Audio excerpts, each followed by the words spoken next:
नमस्कार, मी चंद्रकांत यशवंत जाधव. माझं गाव कडवई आणि आता तुम्ही म्हटल्याप्रमाणे प्रेरणा ही माझ्या वडिलांकडून आहे. सगळ्यात महत्त्वाची गोष्ट, हा गणेशोत्सव माझ्या आजोबांपासून चालू आहे. तो अनंत चतुर्थीपर्यंत असायचा. नंतर हे 20-23 वर्ष त्याला कारण असं झालं, माझ्या वडिलांचा एक रिक्षाला अपघात झाला. त्या अपघातामध्ये फ्रॅक्चर झालं त्यांना पूर्ण ह्या लेफ्ट साईडला. मग मी केम हॉस्पिटलला घेऊन गेलो त्यांना. तिथे इलाज केला. ते डॉक्टर म्हणाले हे का आता 70-75चे होते, ते जास्त दिवस जगू शकणार नाहीत, हो तेवढी सेवा करा. ठीक आहे म्हटलं. मी पण मनाची तयारी केली, कुटुंबाने आम्ही केली. आणि मग दुसऱ्या दिवशी मी गेलो हॉस्पिटलला परत. तर मला म्हणले उठून बसव. मला रात्री साक्षात्कार झाला, माझा गणपती माझ्या स्वप्नात आला आहे आणि तू चालणार. बोले नाही बाबा, असं होणार नाही, डॉक्टर मला सांगलं तुम्ही उठू नका. नाही तू उठव मला, आता वडिलांचा आदेश मानावाच लागणार. मी वडिलांना उठवलं, ते बसले आणि त्याच वेळेला डॉक्टर राऊंडला येतात, ते आले. ते बघत राहिले, म्हणजे हा माणूस तर आम्हीच कालच सांगितलं की हा उठू शकत नाही, हा उठला. मग काय केलं त्यांना? बोललं काय नाही, त्यांचीच ती इच्छा आहे, मला उठवून बस असं सांगितलं. माझा गणपती माझ्या स्वप्नात आला आणि तू उठायचं. ठीक आहे. पुढे 2-4 दिवसांनी ते झाले, ट्रीटमेंट चालूच राहिली, बरे झाले, डिस्चार्ज घेऊन घरी आलो. आणि मग ते म्हणाले तू काय करायचं, माझ्या गणपतीने मला जगवले, अनंत चतुर्थीचा ठेवतो आपण ना, त्याला आपण आता 21 दिवसाचा करूया. अशी ही कथा आहे ती 21 दिवसाची. विशेष म्हणजे जसं जसं समाज पुढे जातो आहे, शिक्षित होतो आहे, आधुनिक होतो आहे, तसा या सण उत्सवांकडे किंवा देवीदेवतांकडे बघण्याचा त्यांचा जो काही हेतू आहे किंवा दृष्टिकोन आहे तो कमी कमी होत जातो आहे. काही लोक 1.5 दिवसाचा गणपती ठेवून फार मोठं काहीतरी आपण उपकार केल्यासारखं वाटतं. काही दिवस 5 दिवस कसं ना बसे करतात. अनंत चतुर्थीचे काय, पण 21 दिवस सातत्यपूर्ण हे सगळं करणं हे सोपं नाही. तरीसुद्धा तुम्ही कसं तुमचं नियोजन असतं या 21 दिवसांचं? आता नियोजन म्हटलं तर ते भगवंतच करतो. पण आता ठरवायचं, यावर्षी विसर्जन झालं, आता 21 दिवसाचं विसर्जन झालं की दुसऱ्या दिवसापासून माझं नियोजन चालू होतं. मग ते, आणि मी संसाराकडे कधीच बघितलं नाही. मी महापालिकेत नोकरीला लागलो, माझी नोकरी पूर्ण केली, आपणच होतात माझ्या सेवानिवृत्तीला, ते सुद्धा व्यवस्थित. आणि त्या सगळ्या माझ्या 34 वर्षाच्या सेवेच्या कारकिर्दीत मी अखंडित, म्हणजे कधीच असं झालं नाही की मला रजा मिळाली नाही. आणि तुम्ही माझी भावनाच आहे, माझी श्रद्धा आहे तिथे, माझ्या आईवडिलांची आहे, माझ्या पूर्वजांचे, आणि ते पुढे चालवतो आहे आम्ही. बाकी असं विशेष काय नाही आम्ही करत आहे, आणि तोच करून घेतो आहे सगळ्यांना. आता माझं कुटुंब आहे, माझे भाऊ आहेत, माझ्या भावांच्या मिसेस आहेत, आमची सगळी मुलं आणि माझे इतरही भाऊ, ते सगळ्यांचं ह्या उत्सवात योगदान मोठं आहे. साधारणतः पहिल्या दिवसापासून 21व्या दिवसापर्यंत फार मोठा हा कालावधी आहे. काय स्वरूप असतं किंवा कशा पद्धतीनं तुम्ही साजरा करता हा सण? आता पहिल्या दिवशी म्हटलं तर गणेश चतुर्थीच्या पहिल्या दिवशी आम्ही वाजत गाजत गणरायाला घेऊन येतो, त्यांची स्थापना होते. मग आरती, भजन, कीर्तन, असे जे असे वेगवेगळे कार्यक्रम मी दर दिवसाला असतात, ते येतात लोक समोरून. आम्हाला कोणाला सांगायची गरज लागत नाही. ते आता माहिती पडले, आपल्याला पण माहिती आहे, रत्नागिरी जिल्ह्यात प्रत्येक गावागावात घराघरात माहिती झाले. त्याप्रमाणे प्रत्येक दादा, आम्ही आता कालच परवाच्या दिवशी कुशिवडे गावातून, माझे एक पोलीस अधिकारी रिटायर झाले, ते माझे चांगले मित्र आहेत, तर ते सुद्धा आरती घेऊन आले इथे. आणि 1 तास जवळजवळ आरती केली. कुशिवडे गाव म्हणजे इथून खूप लांब आहे.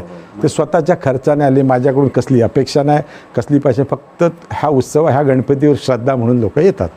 पण आता मी बघतो तर अनेक राजकीय, सामाजिक किंवा अनेक जाती धर्माचे लोकसुद्धा गणेशाच्या चरणी येतात. काय नेमके लोकांच्या मनामध्ये या गोष्टी, भावना रुजल्या असतील? मुळात आम्ही जात धर्म पंथ पाळत नाही. मी आहे हिंदू आहे, सगळ्यांना माहिती आहे. मी देवाची भक्ती करतो म्हणजे हिंदू धर्माच्या प्रमाणेच आहे. तरीही मी, माझ्या वडिलांनी कधी मला सांगितलं कुठल्याही जाती धर्माकडे बघायचं नाही. तो माणूस आहे, त्याला माणसासारखं वागवा, जे बाबासाहेब आंबेडकरांनी सांगितलेलं आहे. की मी बाबासाहेबांना खूप मानतो. मी जरी हिंदू असलो तरी त्यांचे जे विचार आहेत ना, ते विचार घेऊन आम्ही पुढे जातो. शिवाजी महाराजांचे विचार, आम्ही तेवढे मोठे नाही आहेत, पण त्यांनी काहीतरी शिकवण दिली, ती आपण कुठेतरी जपली पाहिजे, हा माझा उद्देश असतो. आता आजपासून पुढचं कसं नियोजन असेल, काय कार्यक्रमांचं? आता हे अनंत चतुर्थी झाल्याच्या नंतर इथे खूप वर्दळ असते. आता काय खूप ठिकाणी गणपती असतात अनंत चतुर्थीचे, सार्वजनिक असतात.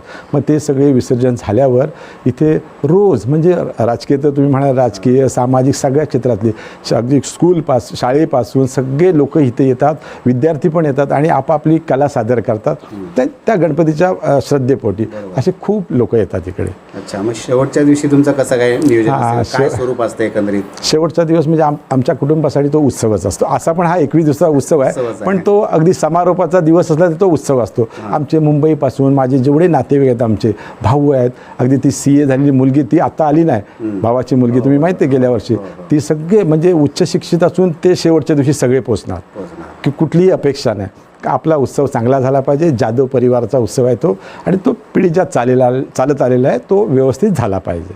पण खासदार विनायक राऊत आणि तुमचे अत्यंत जिव्हाळ्याचे संबंध आहेत आणि प्रतिवर्षी ते इथे येतात आणि भजन वगैरे गातात असं सगळ्यांना माहिती आहे. त्याच्या पाठीमागचं नेमकं काय मी खासदार साहेब मोठेच आहेत, पक्षाचे सचिव आहे शिवसेना पक्षाचे, ते मला मित्र म्हणतात. मी काय म्हणत नाही त्यांना मित्र, ते माझा मित्र म्हणतात. आता ती सुद्धा किमया ह्या बाप्पाची आहे.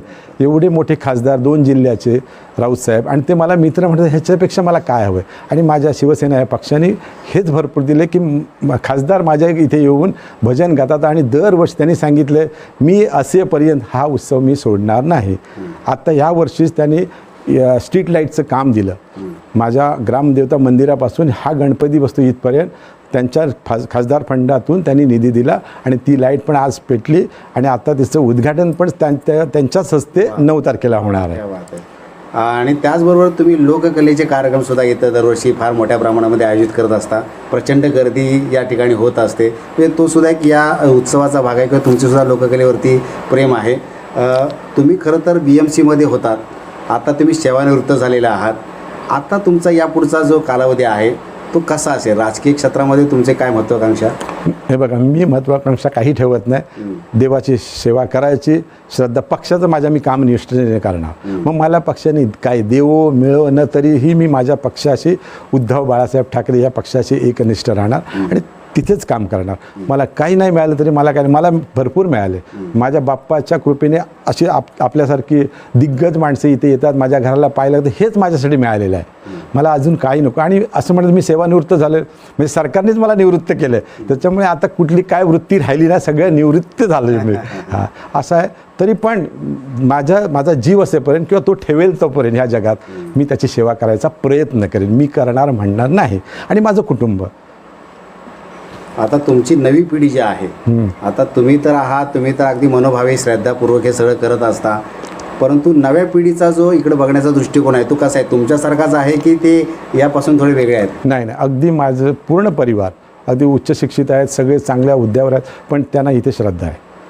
कारण त्यांना पण आता इथे आनंद मिळतो. ते मला म्हणतात, काका सुरुवातीला आम्हाला असं वाटायचं तू हा काय वाह्यात खर्च करतो, असे म्हणायचे की हे काय, कशासाठी, तुला प्रसिद्धी हवी आहे की काय? बोलत मला, आणि माझ्यावर टीका पण झाली भरपूर. ह्या उत्सवाला टीका पण झाली, पण मी माझ्या वडिलांची इच्छा आणि जी परंपरा आहे ती मी जपली, म्हणजे त्याच्या कृपेने.